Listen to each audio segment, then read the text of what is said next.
Hey everyone, welcome back to the channel. Today I'm going to show you how to build a rustic floating shelf, one of the easiest and most profitable woodworking projects you can do at home.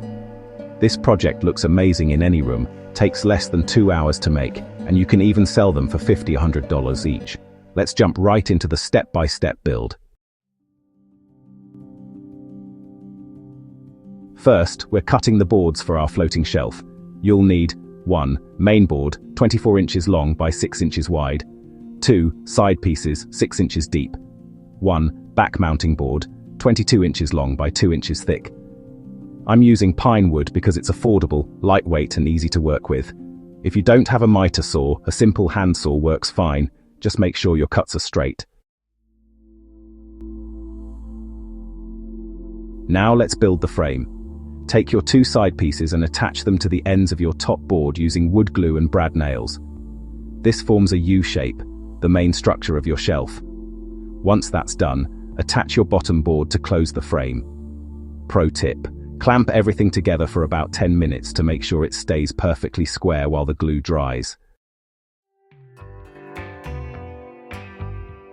Next, we'll make the floating effect using a hidden mounting bracket. Take your 22-inch backboard and drill 3 long screws through it into the wall studs. This will act as the inner frame that holds the shelf. Make sure it's level. Use a spirit level before tightening the screws. The goal is for this piece to be sturdy enough to hold weight. Now slide your U-shaped shelf over the mounting bracket we just installed. It should fit snugly, like a sleeve. Add a few small screws from the top of the shelf into the mounting board to lock it in place. And just like that, you've got a perfectly floating shelf. Now it's time for the fun part, finishing. Sand all the edges with 120 grit sandpaper to smooth out any rough spots.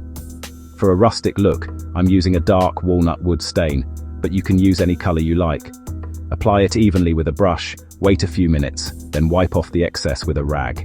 Finish it with a clear coat or polyurethane for protection. The wood grain pops beautifully, and that's what gives it that custom furniture look. Once dry, it's ready to hang and style. Add small plants, books, candles, anything that shows off the design.